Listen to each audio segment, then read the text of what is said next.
Welcome to another episode of Tell Me Your Story. I'm Diego Mondragon, and I'm in Studio 72, Puerto Vallarta, Mexico. I'm very excited today because for the very first time, I'm interviewing a writer. A friend of mine gave me this book called La Última Libertad Humana. I couldn't put it down, and I read it in just a couple days. And then I had the great fortune of meeting the author. And I asked him if he would please come to the studio so I could interview him for this episode. So here he is here today, and his name is Victor Aguirre.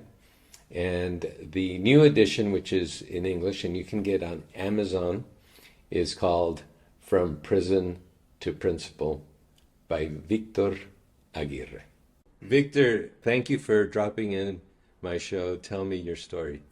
Thank you for having me, Diego. I'm so privileged. Well, it's my privilege. Actually, this is the first time I'm going to interview a writer, which is something new for me, and I'm very excited. So why don't we start from the beginning? Are you ready? Yes, I'm ready. Okay. Mm-hmm. So tell me, you wrote a book. How did this, is it your first book, second book, third book? Yeah, so I actually have, three books. I have three books. Okay. But the one that, we're going to discuss, it was actually my first book. Good. Let's start with number one. Yes. Maybe we'll have another show and talk about the other two books. Mm-hmm. So Victor, when did you start writing, and tell us about this book? Is this I know it's your first book out of three, mm-hmm. But what gave you that impulse to write a book? Yeah, so it actually happened maybe 3 or 4 years ago, 3.5, 4 years ago. Some of my friends that had read some of the stuff that I wrote, articles and stuff like that, asked me to write, enter a writing contest. A book, a writing contest. They said, hey, you're really good. You have a very interesting story. You should write a book. And so I wrote a book and entered it into a writing contest. I wrote it in 3-4 months. There was a deadline. So I entered the writing contest, and I actually won the writing contest. Wow. I won the writing contest. That's awesome. that's how I began my first book. That's how I began writing. Okay. So you won this contest, and you said it was something about friends that wanted you to write this because they could see, they could tell that you had a gift for writing. Yes. Is that true? Yes. Okay. Well, what is the title of the book? The title of the book is From Prison to Principle. From Prison to Principle. Yes. Okay. That's very That's very interesting. Very interesting. And you also have a book in Spanish, the same book in Spanish. What is that called? La Última Libertad Humana. La Última Libertad Humana, which I have here. Mm-hmm. And that's what this is here. And so I did read it, mm-hmm. of course. And I was transfixed. I couldn't put it down. Mm-hmm. And I shed tears when I read it. Mm-hmm. So let's talk about the subject matter. What is it about? So basically, La Última Libertad Humana it's a personal story. It's an autobiography about my life. Okay. That's what the book is about. It's an autobiography. Mm-hmm. And like it mentions, from prison to principle. Mm-hmm. So let's start from prison. Mm-hmm. How did you end up in prison? So I ended up in prison. Actually, I was born in Ciudad Juarez, and okay. I was taken to the U.S. to El Paso, Texas, when I was, maybe 3 or 4 years old. Undocumented. Undocumented. No, yeah, illegally. Okay. Illegally. Yeah, okay. my mother had me when she was 15 years old, yeah. And so she crossed to the U.S. when she was 18 or 19. And a little while later, after she found a job illegally, she took my sister and myself across the border illegally. Mm-hmm. In Juarez and El Paso. It's a border town, so it's real easy. Back then, it was real easy to cross back and forth. Oh. And so there was no wall there. Yeah, there was no wall. No. There was no water. It was just the river, and sometimes the river where we lived, didn't have it had very little water, so you could actually walk across. Oh, You know, okay. during the rainy season, when there was a lot of water, then you would have to find other ways. You know, people would cross you on tire tubes, or you know, you would find places where you can actually swim or walk through Right. waist high. So just to let the audience know, get some context, what year was that approximately? When Approximately was maybe what 1982, 1983. 82, Mm-hmm. 83? Yes, I Okay. was four years old. I was born 1978, so it was So approximately you that were year. one of those early dreamers that we talk Yes, about there. yes, You were taken. It wasn't voluntary. right, right. And so now you end up in El Paso, Mm-hmm. undocumented, Mm-hmm. single working mom, Yes. right? Mm-hmm. So how did that go? So, you know, life in El Paso, in Juarez, you know, we lived in extreme poverty. One of the neighborhoods one of the poorest neighborhoods in Puerto Vallarta in Juarez is called Anapra. You know, and so Anapa. we were right there in Anapra. It's called Colonia Francisco Villa and Felipe Angeles, that whole area. Very, very extreme poverty. I mean, Hmm. if you can picture the you know, the worst of the worst in Mexico, That that was the was it. area. That was You know, it. cardboard houses, and you just, you know, whatever the people could build homes with, they would put it together, canvas and plastic and wood and stuff like So that. what was your home like that you can remember? Yeah, so you know, at my grandma's house, it was made out of bricks, but it was, you know, we I think like 12, 13 people lived there, you know, This is in in one little room Juarez or El in Paso? Juarez, Okay. in Juarez. So now you're in El Paso. Tell Mm-hmm. us about the home there. Where? Yeah, so in El Paso, we lived in a little trailer that my mom was renting. Uh, Again, you know, things didn't change much. We were living in poverty in El Paso as well. Hmm. My mom, you know, trying to make ends meet, started using drugs. You know, she just the whole situation, I guess, got the best of her. She started using drugs, and just to, you know, get something to numb the whole situation. Yeah. And so we were, you know, we grew up in poverty. We were in and out of foster home because of the drug use of my mom. My mom also went into, you know, she to get extra money, she went into prostitution. I know that in your book that you talk about child abuse. Hmm. Um, and that's, something that is really serious. Yes. Talk a little bit about what happened. And you also have a sister, correct? Yes. Younger or older? Younger. She's 2 years younger. So it was just both of you and your single mom. Yes. Uh, she ended up getting into drugs just to kind of numb the pain she was going through as well. Being a single mom, probably not earning a decent wage, Right. I imagine. Yes. Right? Hmm. So tell us about what about this child abuse? So what happened was my mother met this guy named Miguel, and you know, he was a U.S. citizen. He was a lot older than my mother, and he was a raging alcoholic. You know, to me now that I'm older, I really think he was a psychopath. This guy was just, you know, just violent outbursts against my mom. He would, you know, beat the crap out of my sister and me for no reason. I mean, I don't know if it was bipolar disorder, whatever a psychologist or psychiatrist might say about him, but Mm-hmm. I really think he had a mental problem. And so that's really where all the physical abuse began, when my mom met Okay. Miguel. Especially, you know, when he would get drunk, which he was an alcoholic, so you know, he would drink almost every day. Mm-hmm. He would beat my mom. I mean, unconscious sometimes, senseless. You know, blood everywhere, bruises and stuff. And he would beat my sister and myself too. And so this is when things really got serious. And there was also some sexual abuse. I talk about it in my book, about how, you know, I was maybe 7, 8, 9 years old. And I knew what was going on, but I felt so powerless, and you know, I was so afraid of this guy that I couldn't do anything about it, you know. And so I always carried that guilt and that anger towards him. And obviously later on, you know, I put that anger into the world, So because I just was to clear things up, was he sexually abusive with you and your sister? Or with my sister. with Yeah, your he was. sister? Yeah, yeah. And I imagine you as a young boy, Hmm. feeling a bit, like, what do I do? What can I do? Here's an adult. Hmm. How did you feel? Yeah, one of the things, especially now that I'm older, when you're the oldest brother of a sibling, especially in Mexican culture, you're like, hey, tú eres el mayor, tú tienes que cuidar. You have to take care of your younger siblings, Yeah. especially if they're girls. It's Yeah. like, hey, you're the protector, and especially when there's no father figure. So before my mother met Miguel, it's like I was the de facto father leader, the de facto The man of the protector, house. the man of the house. And so when this started happening, you can imagine the guilt and the shame that I felt that I couldn't protect her, especially when it would happen. He would take her into the room. She was 2 years younger than me, so she must have been 5 or 6 years old. Hmm.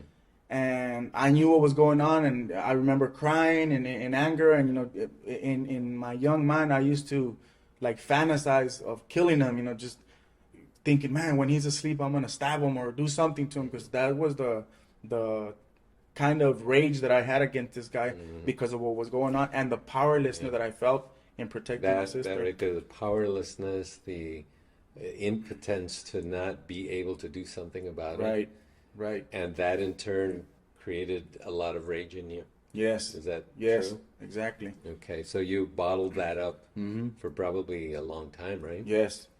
Now, when did that rage come out? So, yeah, Because I mean, it tends to come out. yes, it It does. will at some point, and that's what people, people that channel their rage in certain ways, when it's not functional, you then can become the aggressor again, Yes, the abuser, yes. right? Mm-hmm. So in your case, where did that rage go? So in my case, luckily one of the neighbors where we lived in El Paso, she noticed, well, the neighbors all knew something was going on because there was always yelling and we were always full of blood and bruises and screaming, because Miguel would hit us with hoses and electrical wires. I mean, That's, punishments that are just inhumane, that's some things. serious Yeah, abuse. it wasn't just, just, oh, hit us here and there. It was true physical abuse, and the neighbors knew what was going on. And so this neighbor Lourdes, she kind of suspected that there was also sexual abuse, because she was talking to my sister. My sister wouldn't say anything, but she reported the situation to Child Protective Services. And when Child Protective Services went to our house, they found out what was going on. We went into foster care. All of us went into. At this time, there was already two other siblings, smaller siblings, which were babies. Alex and Claudia, they were already in the picture. Were they from this person? Yes, yes. Miguel was their father. Father. And so we went into foster care, and in foster care they split us up. I went to one foster home, my sister Miriam went to another foster home, and my two smaller siblings, who were babies, went to a different foster home. Okay. And that was really like the point where I really started exhibiting extreme, outburst of anger. I had to be changed from foster home to foster home because I would break stuff. I would kick doors. I would, Would you hit other children? no, I wouldn't hit anybody. I would just, if I did something and the foster parent would get on my case or call my attention to it, I was just, and I would, like I said, kick and throw myself on the ground and just, Hysteric. yeah, exactly. I would just go into these outbursts. Were you going to school at that time as well? Yes, yes. And in school, were you also exhibiting some of these behaviors, or No, it's crazy because in school I was actually very good. I was actually doing good in school. My grades didn't suffer. you enjoyed school? I enjoyed school. Yes, yes. Okay. What was, I imagine, the difference in environment, or you like to learn, or you felt safe there? What was it about school that I think were different? Yes, I think I felt safe there, and I think I've always been, a curious kid. I've always wanted to learn. I've always had questions, and even my uncles, and they were like, "Man, you were always questioning stuff, and always wanted answers for everything." And I really can't, in my memory, I can't go back to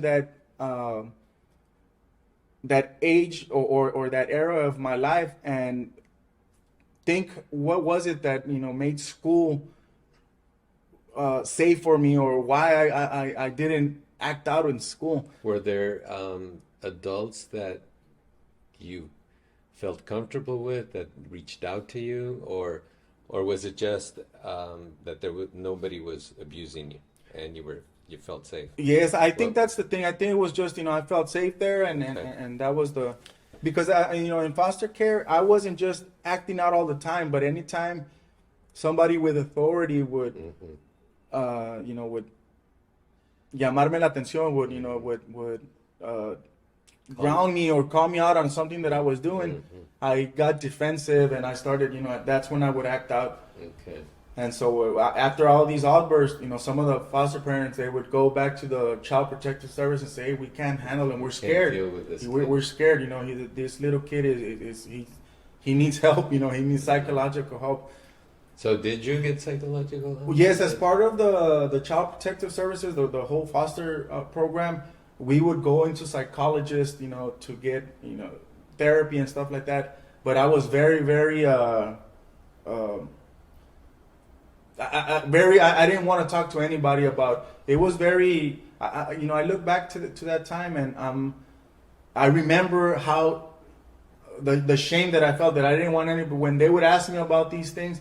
Hey, was your sister abused and this and that? I would just shut up and I was like, and I didn't want to talk to anybody. So you were uncooperative. Yes. You didn't talk. You just you had held everything inside. Yes.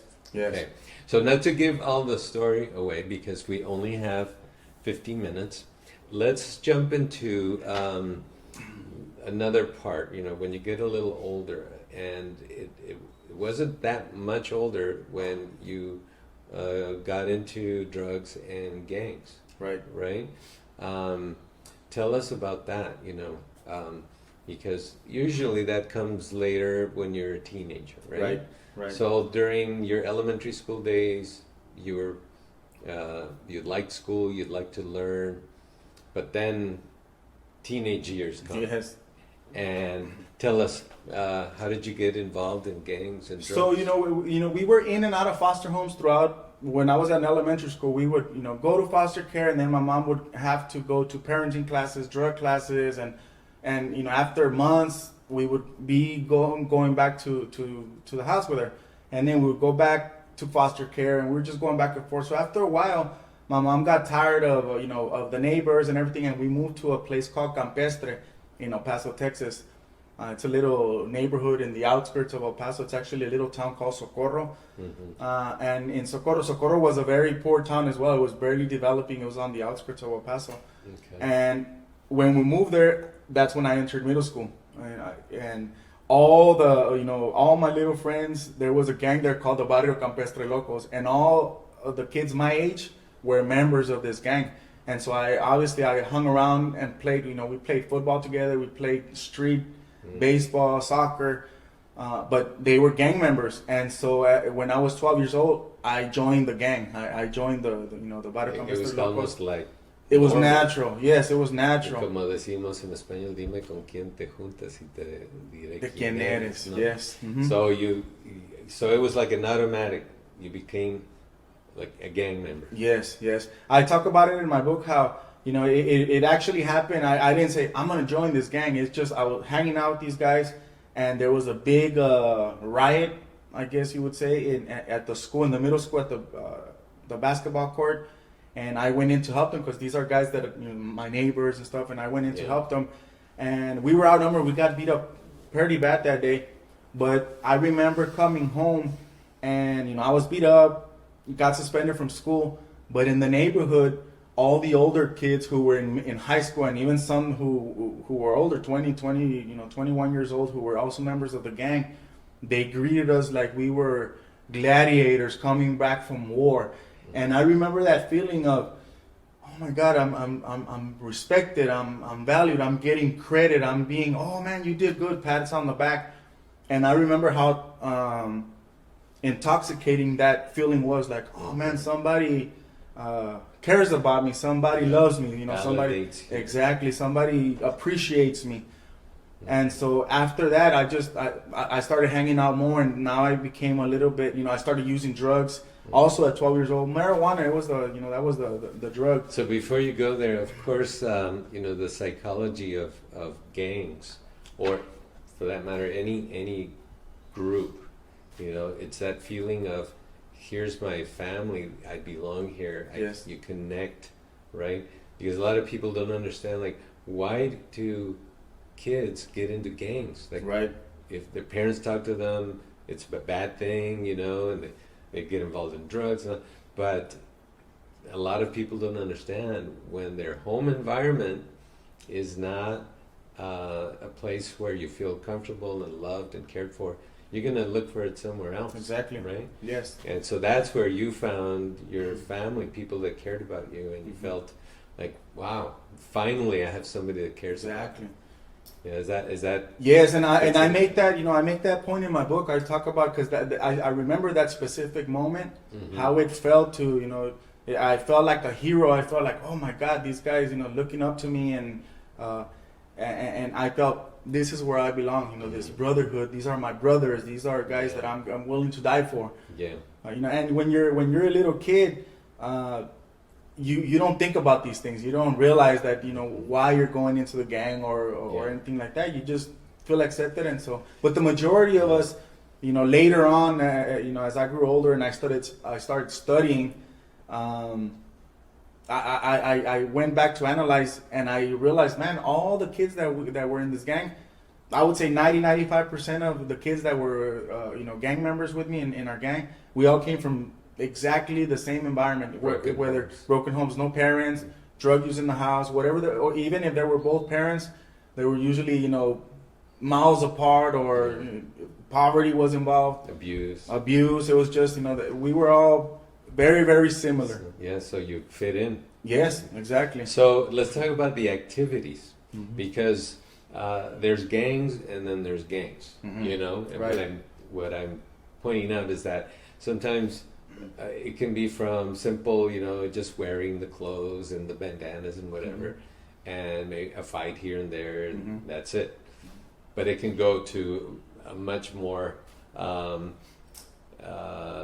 dangerous activities. Yes. Right. You know, drug sales, one community against the other, gangs, etc.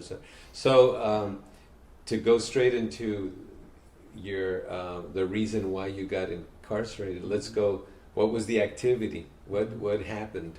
So, you know, when I was in the street gang, Barrio Campestre Locos, we had rivalries with other gangs, with other neighbors, with other neighboring, you know, sometimes even just across the street from another street, you know, it was a whole different gang.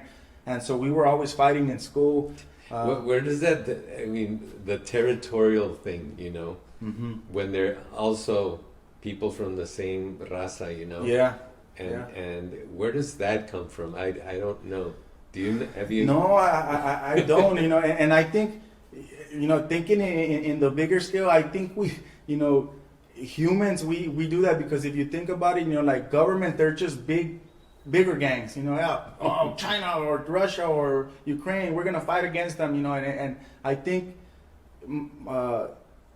that gets fed into us subconsciously, you know, and so, or maybe it's just human nature, I don't know, maybe it's just human nature, but you know, I thought about this a long time too, this question, like, man, these guys, because, you know, I didn't see the hypocrisy until later on, but, you know, I talk about it in my book, how, you know, we had these tattoos of Mexican pride and Aztec warriors and things like that, like, oh, we're Mexican, but most of the people that we were hurting or killing or doing damage to were other people. Mexicans, were just, you know, people that look exactly like me, that came from the same type of environment as me, and so, but that was the whole situation. You know, the Socorro was divided, it was a war zone, it was divided by neighborhoods, you know, 4 or 5 big street gangs. Yeah. And so we would fight in school, we would fight on the streets, and it wasn't just regular, you know, let's duke it out. Sometimes it would be just fist fights,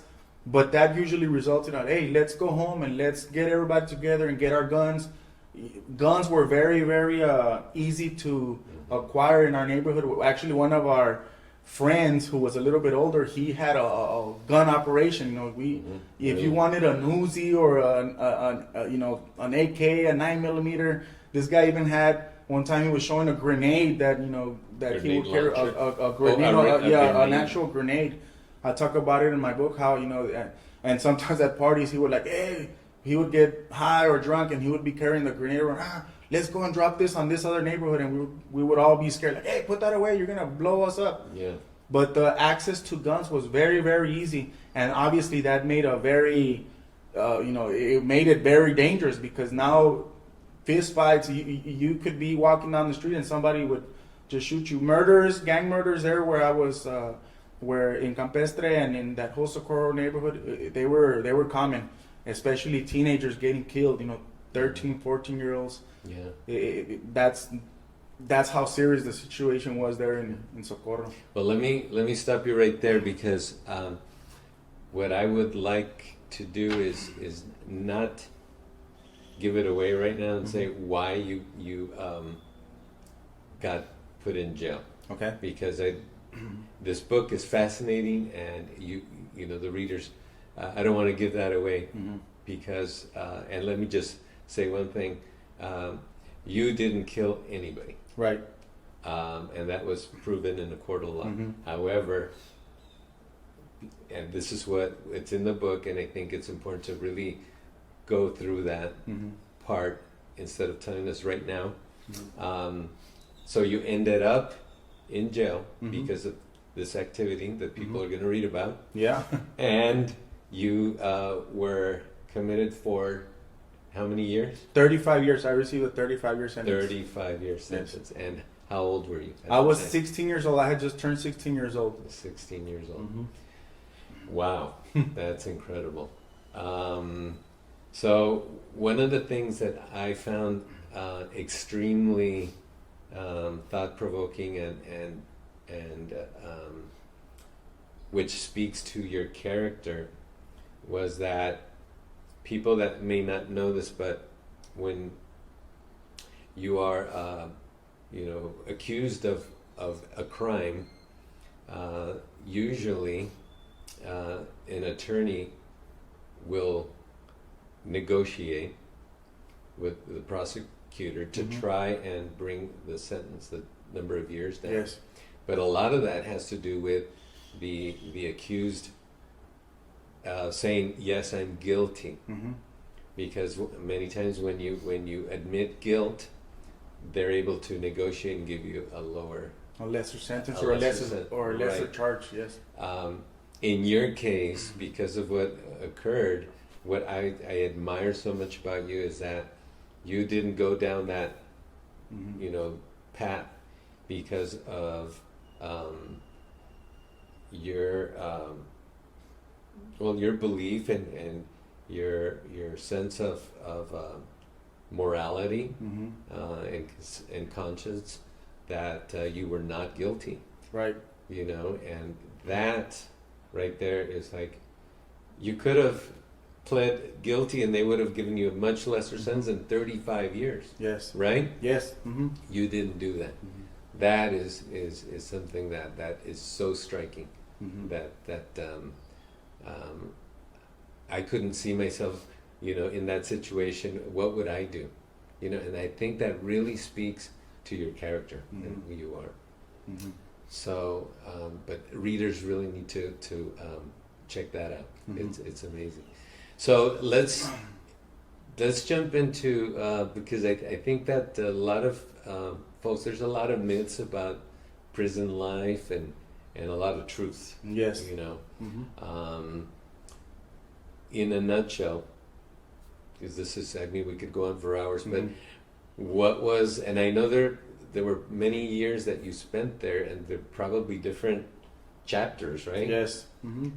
So let's just talk about when you first get in there as a 17-year-old, and you're already now you're serving your sentence in a penitentiary, not a detention center, right? Not a jail, but a penitentiary, right?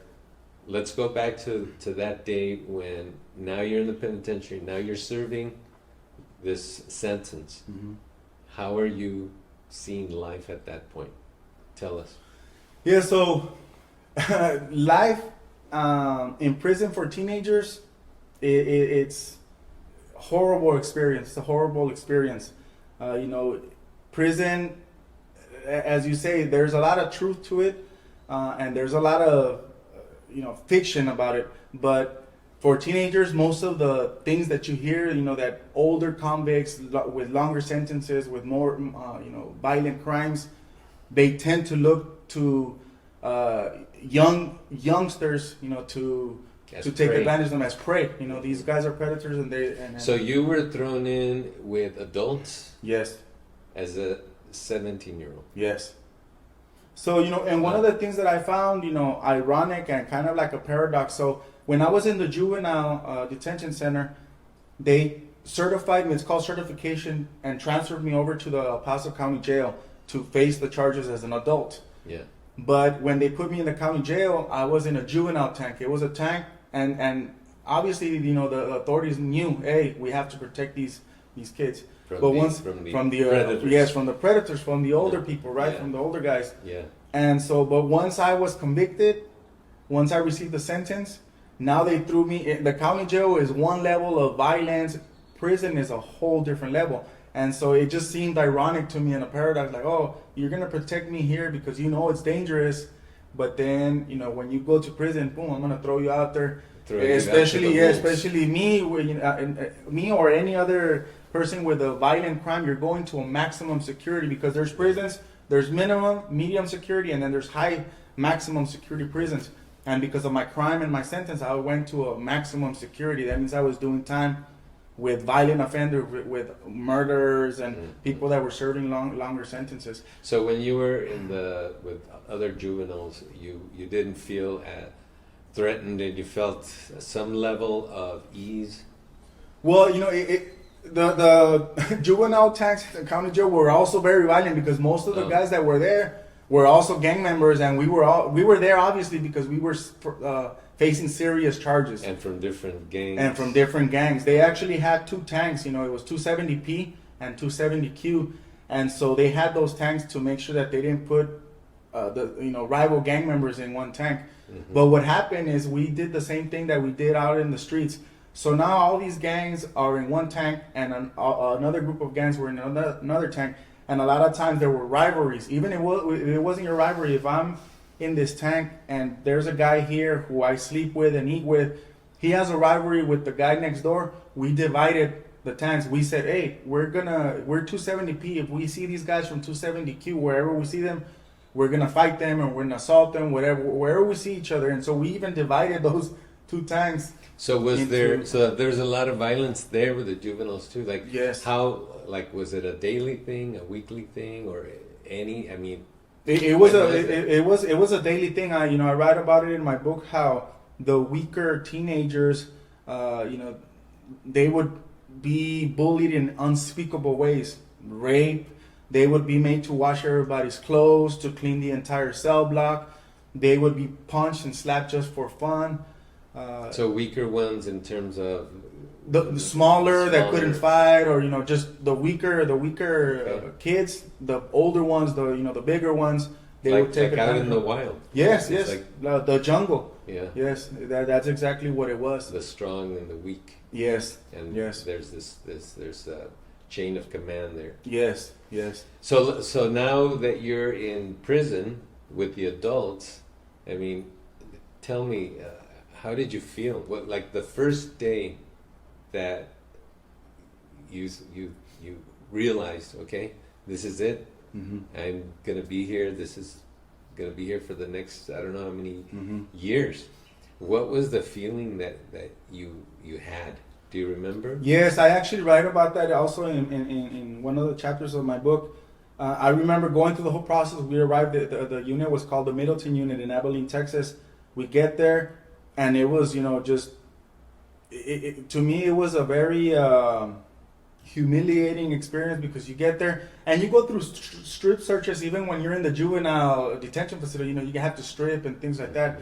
But when we got to prison, it was a whole different level of just humiliation. We had to strip with everybody else, and they come and they cut off your hair, and they put lice spray on your genitals, and you're standing there naked with a bunch of other people, and there's female guards and male guards just looking at you, and the whole process was just very humiliating. And so I remember going after the whole process. You know, they give you your blanket and a pillow and stuff, and they tell you where you're gonna go stay, and they take you to your cell block. And I remember putting my stuff on the bunk and just looking around. And that night, I remember just crying. But because I'm in prison, I know that I can't let other people see me do this. You know, and I'm a 17-year-old, so you know, I write about it in my book about how, you know, that child within still like, man, I want my mom. You know, I want my mom, and it was a very, very. I remember crying throughout the whole night, but crying into my pillow because I didn't want everybody else to see me. Yeah, that would show a weakness. Yes, exactly. In you, and we have a we have a weakling here. Let's get him. Mm-hmm. Yes. You know what? It reminds me. Of course, this is not the same, but at age 17, I went in the Marine Corps, mm-hmm. and I remember that it is sort of the same. Yes, yes. The only thing that they didn't do is spray us with this, you know, lice spray, mm-hmm. but the cutting of the hair, shouting at us. So I connect at a certain level. Yes, yes. But of course, yeah, no, but it is. You went through, so. It's the same thing, especially when you're young. Yeah, you're totally degraded. Yes. You know, to nothing, and you felt like crap. You felt like shit. Yeah. You know? And so wow. Another thing that I wanted to ask you about is in your book you write because you were not a weakling. Mm-hmm. You were somebody that would fight if necessary, and take care of business, mm-hmm. right? Yeah. Am I right? Yeah. So then, in your book, you write at some point, because of your survival skills, mm-hmm. which you had, you were put into solitary confinement. Mm-hmm. For how long? For 3.5 years. It was straight. Straight 3.5 years of solitary confinement. Yes. Wow. I can't fathom the idea of, now that I know you, mm-hmm. having gone through that, because I mean, there's a lot written about people that who go crazy. Yes. Who kill themselves. Yep. So can you share a bit about solitary confinement? Please? Yeah. So you know, when I went to prison, I get there and my mind was made up. Violence wasn't. You know, I write about this in my book how violence wasn't new to me. It wasn't. So I grew up in poverty, and in poverty and in these neighborhoods, it's survival mode. You know, you're fighting. You see it every day. And so I remember, you know, we used to joke about it in the juvenile time before I got sent to prison, where people would say, "Hey, when you get there, somebody's gonna make you their bitch," or "Hey, don't let them make you their bitch." You know, we would joke about it, but it was como dicen en español, like they say in Spanish, entre broma y broma, la verdad se asoma. And so we were, you know, that was a true statement that, and so when you know, there were other people, some of my friends that were older that had been in jail and prison, and they would tell me, "Hey, when you get there, you have to fight. Don't show any weakness." So I was kind of schooled to know that, hey, when you get there, they're gonna try you in these ways. Mm-hmm. And so I went with the mentality that I'm not gonna let that happen to me. Whatever happens, I'm gonna defend myself. Whether besides, you already kind of had that profile. Yes, you were a fighter. Right. So you had it in your blood. Yeah, and you know, there's always, obviously, you know, you're still fearful. You're like, oh my goodness, you know, I don't want to get into this situation because you know the dangers that are there. It's not like I'm brave. I'm gonna face these dudes and whatever happens. There's a fear that goes on there. But you know, from being a little kid, humiliation was something that I didn't. It reminded me so much of my childhood that I would rather die than be humiliated. That's the point where I had been, and so in prison. And now that you were a man, you could protect yourself. Exactly. And you were physically able to do so. Exactly. So I'm just guessing that because of of this survival mode and being a fighter and not being a weakling, that got you into trouble. Yes, yes. And therefore you got thrown into solitary confinement. Yeah, so at the beginning, I was going in and out of solitary confinement. There's two types of solitary confinement. Both of them are, you're in solitary and you have no human contact. You're in the cell 24 hours a day. But there's a temporary solitary confinement in Texas where they throw you 15 days in the hole, and then they have to, by policy, prison policy, they have to let you out. And then there's the administrative segregation where they can throw you in the hole for indefinitely, especially if you're part of a gang. And so, as when I get to prison, I'm defending myself, and I'm even guards that are giving me orders that I don't agree with. I was working in the fields, and it reminded me a lot of like a plantation, because the guards are on horses. You're working, picking cotton, and they're yelling at you, "Get up!" And you hurry up and rushing you with just the like horses. in the movies. Yes, in the movies, and so I wasn't having any of that. I'm not doing it. And so I would go in and out of the hole all the time. But other inmates, they started seeing like, oh man, this guy's he's not gonna take it. He's willing to suffer the consequences. And I paid heavy consequences going in and out of solitary confinement, a bunch of fights. Mm-hmm. I lost, I won. It was a no privileges because of the disciplinary. Mm-hmm. I lost. They're called levels in custodies, and so I'm doing time. At the very bottom of the totem pole. So due to time constraints, let's go directly into solitary confinement. Yeah, how did that make you feel, and did you lose hope at any moment? Did you feel like taking your life? I mean, what was that like? Tell me about what you felt.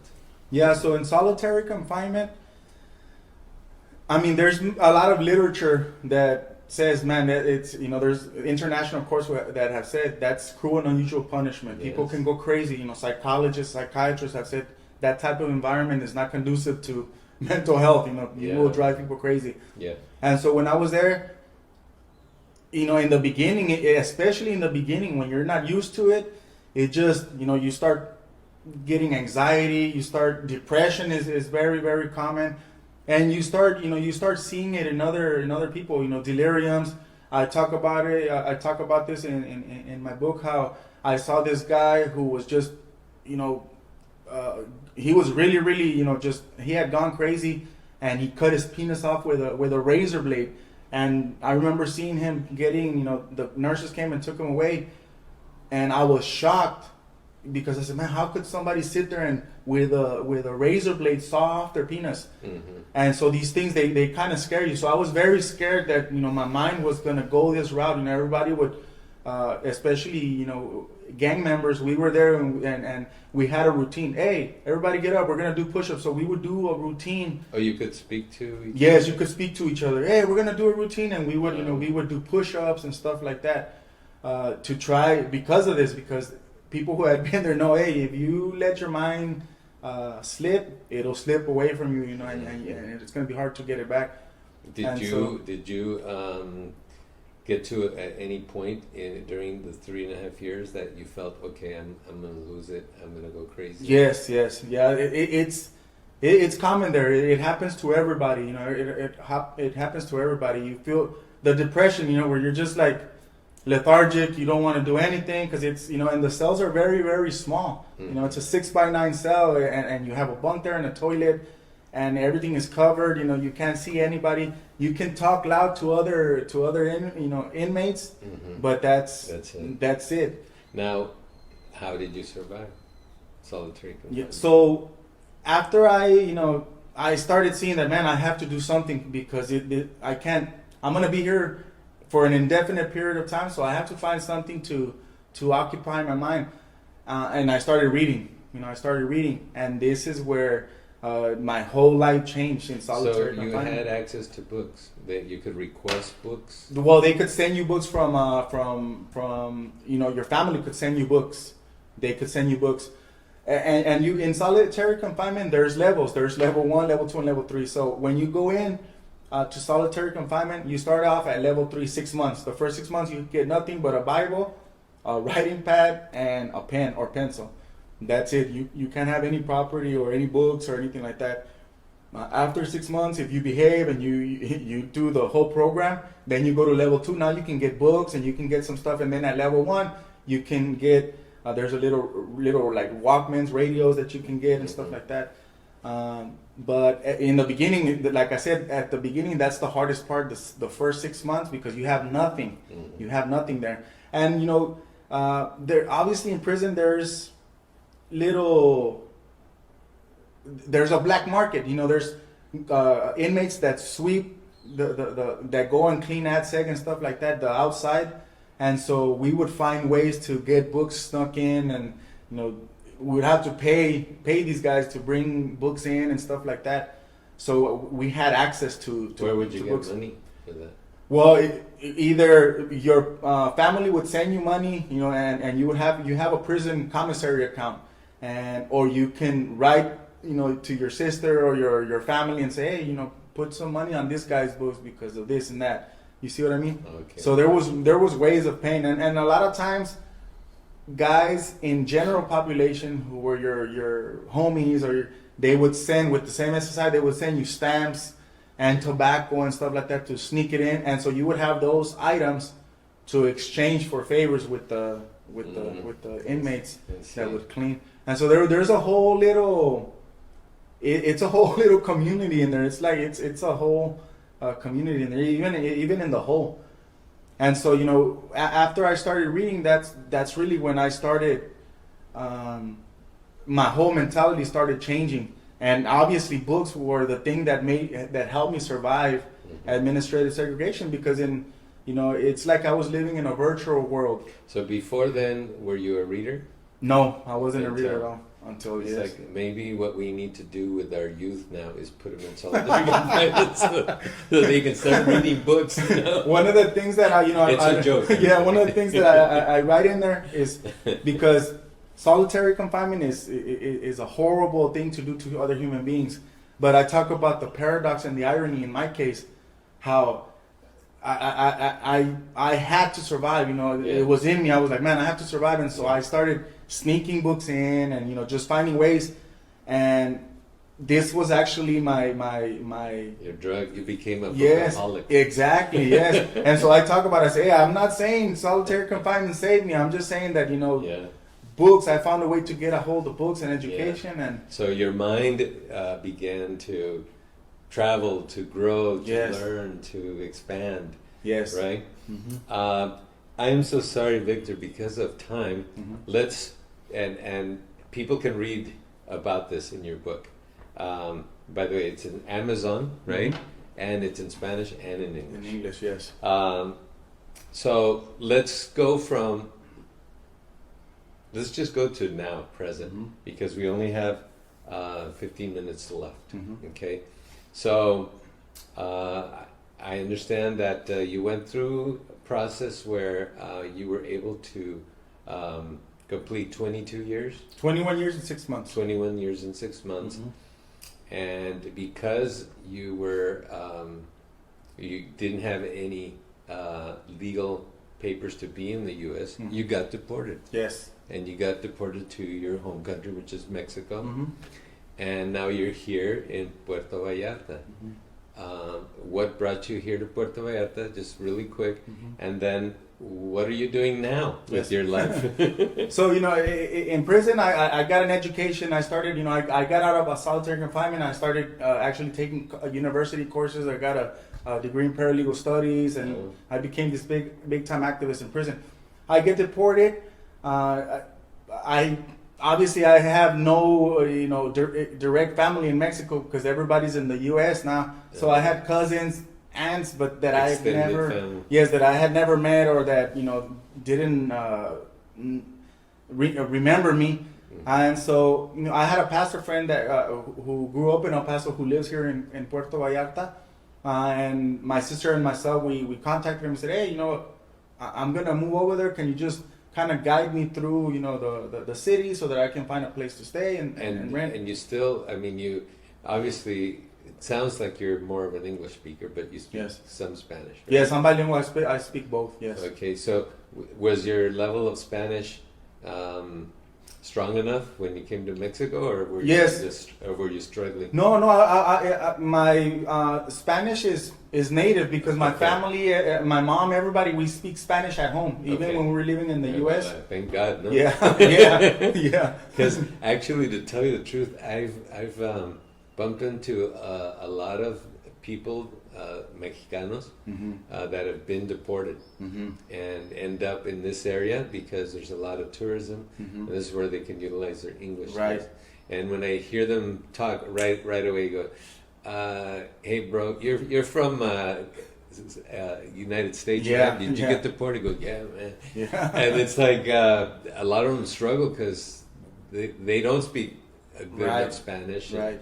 and like you said, but however, so you had a friend who was a pastor, and So I come here to Puerto Vallarta. You know, I'm doing some volunteer work because now, like I said, in prison I get an education, and so I have a whole different worldview, and you know, I have goals that I want to reach, and I'm very motivated to work in poor communities because I grew up in them. So now I have an activist mentality when I get deported, right? So I'm. but here you in had Puerto it Vallarta. then because Yes, in prison, In prison. after I received an education through books and reading.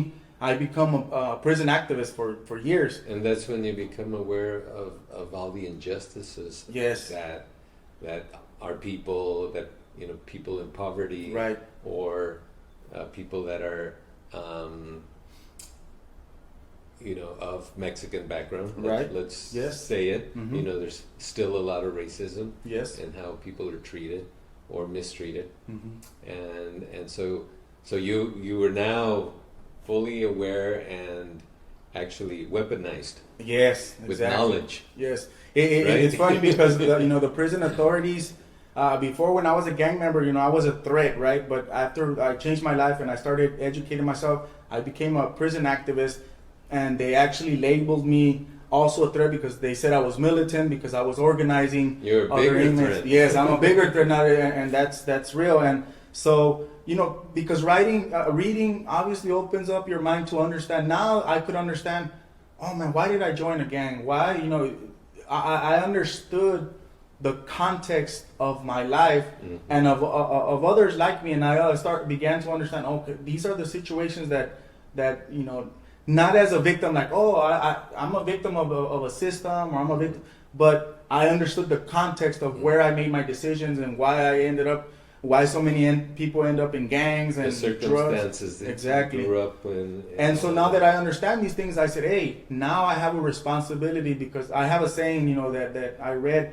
It says, the more you know, the more you owe. And so now that I know, now I'm motivated to say, okay, these circumstances create these types of situations. So I'm going to try to solve the problem by going at the roots, by helping poor people, by trying to do my part to better people's lives so that they don't end up in the situation that I was in, and that millions of people, not just Mexicans, but poor people in general, face. And so when I'm here, I start volunteering. I'm working in English speakers. You already know they work in tiempo compartido and in the hotel zone and stuff like that. So, timeshare and the hotels and stuff like that. And I'm working there, but at the same time, I'm volunteering. I was volunteering at a church, an activist church that is building homes for people in the dump area of Puerto Vallarta, where people were actually living on the dump. It's called El Basurero, the dump area. And so I'm working there, and I meet my wife there. She's also an activist. She's as I was telling you, she has a degree in psychology, and so we hit it off.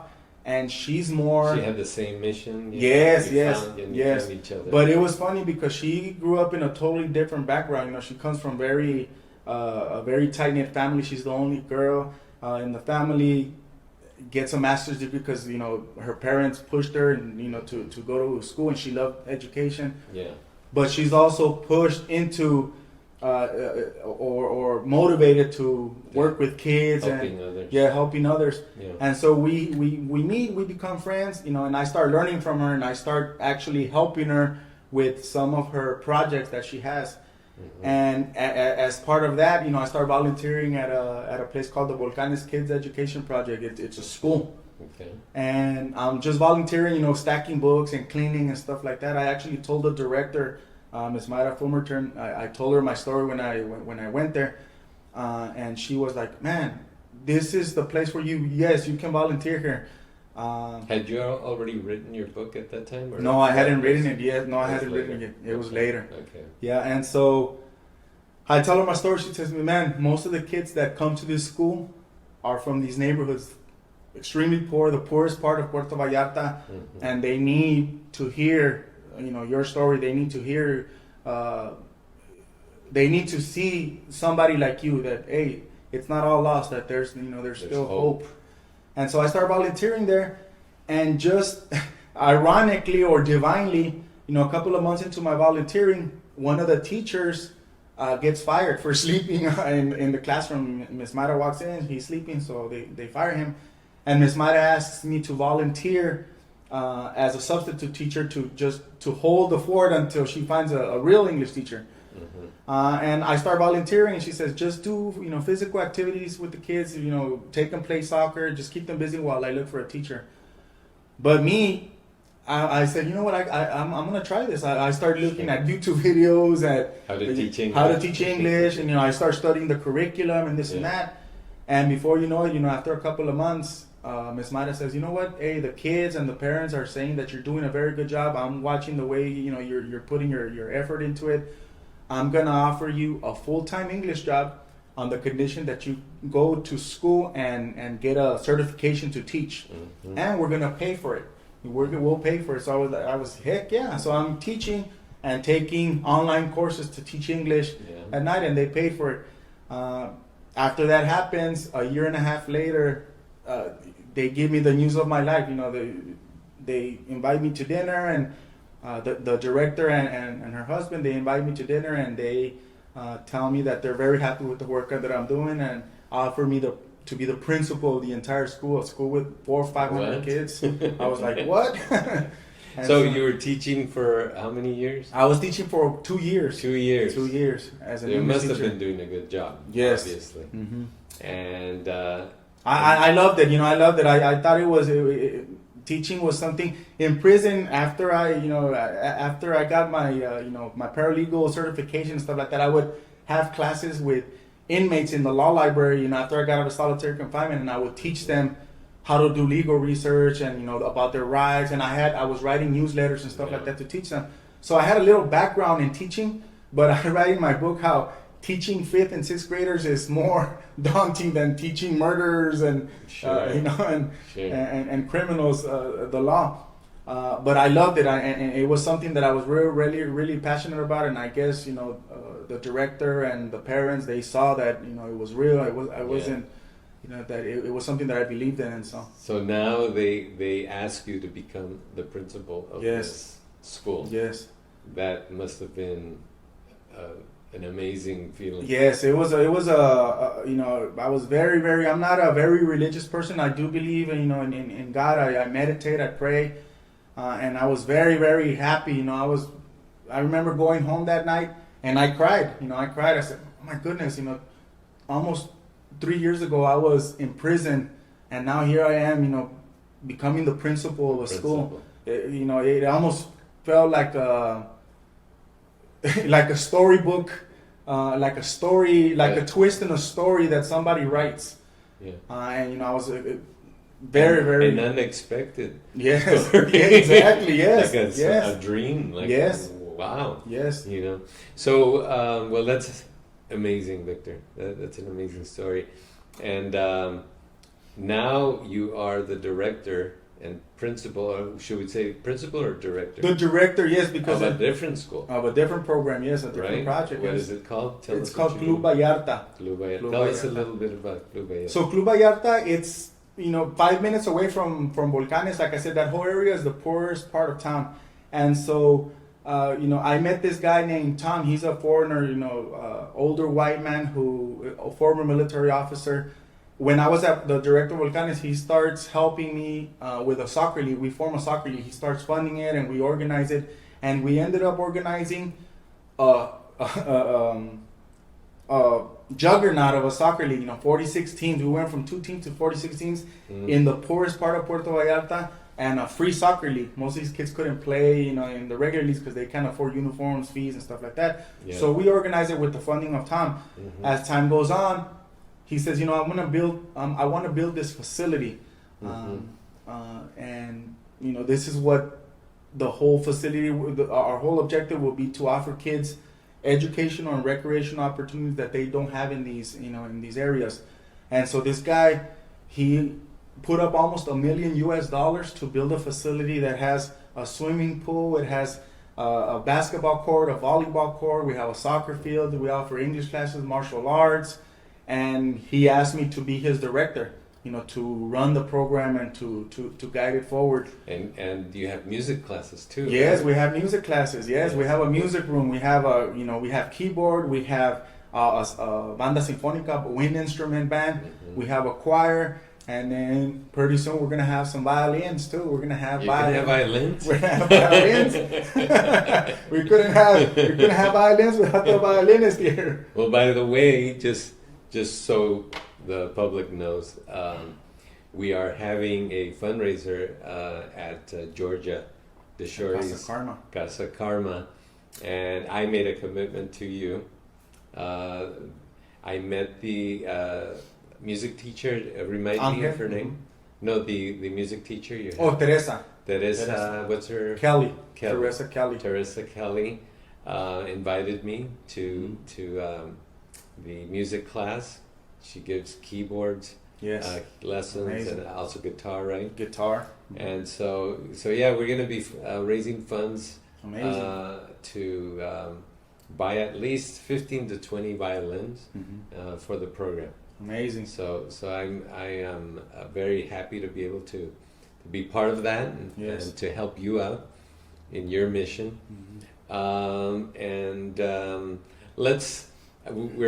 Unfortunately, we're out of time, Victor. But it's an amazing story, and it's an amazing book. You have to read this. In Spanish, is La Última Libertad Humana, and in English, it's From Prison to Principle. And there's a second book. And I think we'll have another interview. I hope that you will come back and we can talk about that as well. So I'm just going to ask you a few questions to end this show today. Do you still have that rage? Where is that rage?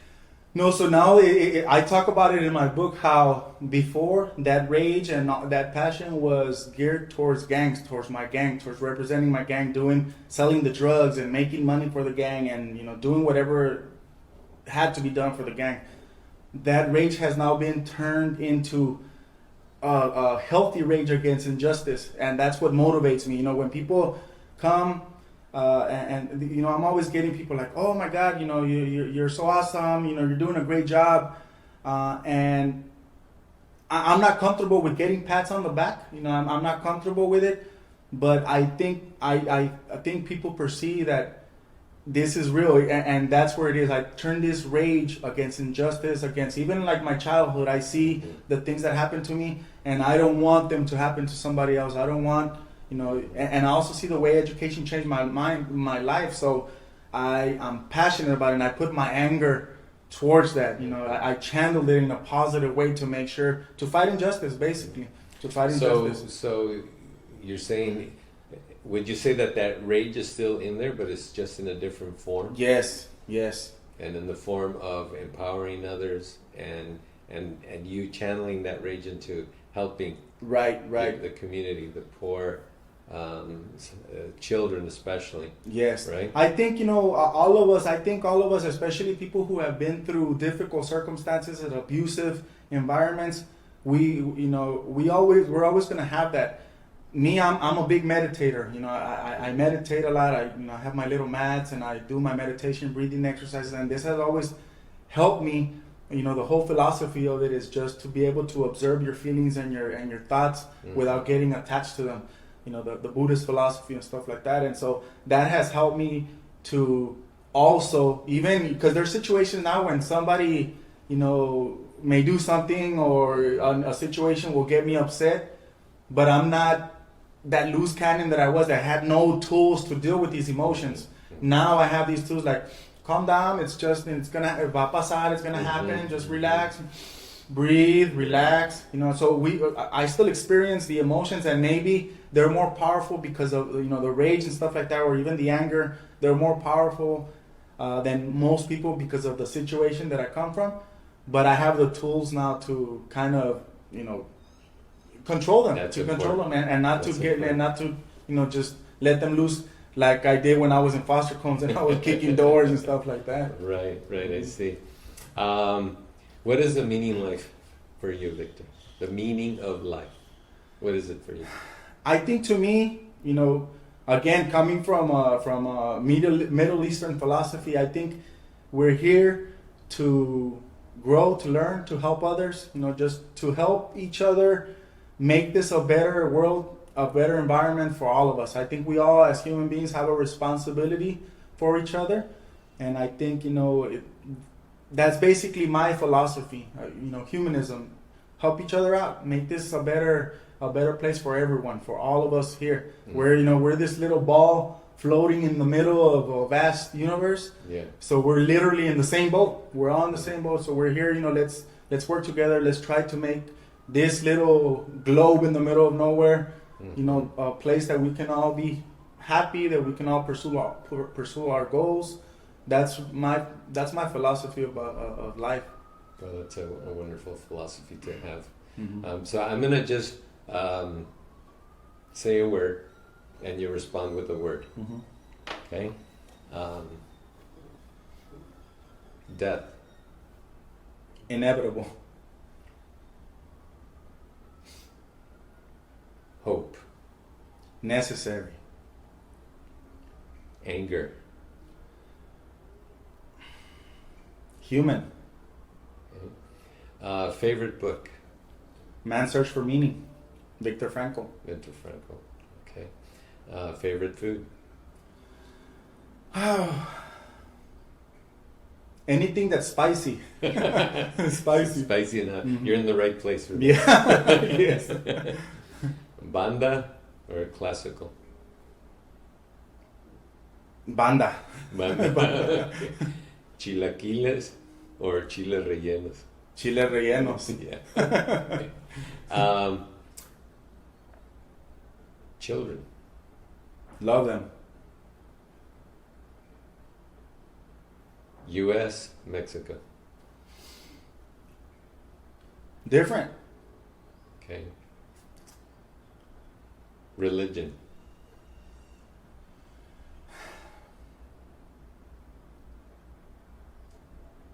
Deep. That's a deep subject. Yeah. God. Various ideas, but I think it's it's something that's, I think the universe is aware. I think there is an intelligence, and I know it's more than one word, but I think it's a very complex subject. It's a deep subject. Yeah. Right. But I think it's I think there's a meaning to this life that we live and this whole universe that we can observe. Hey, last thing. Where do you see yourself in another 5-10 years? I see myself at Club Vallarta for a long time, for the foreseeable future. One of our goals is to get it, to where it's self-sufficient, and then we can replicate this program in other parts of Mexico. Mm-hmm. So my goal is to be there and to drive it forward. We're in the beginning stage, but the plan is in the future to replicate it in other areas, not only at Puerto Vallarta, but in Mexico. I think it's a beautiful program. Mm-hmm. Now, just about your books, people can find them in Amazon. Yes. Correct? In both U.S. and Mexico. Yes. English and Spanish. Yes. And your second book that we're going to have another interview. Mm-hmm. What is that one called? It's called Journey of a Butterfly.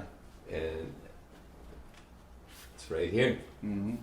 So stay tuned, because we're going to be talking about this one for the next interview, which is also another amazing story that just grabs you. I mean, just like your first book. So so Victor, thank you so much for being here, being my guest.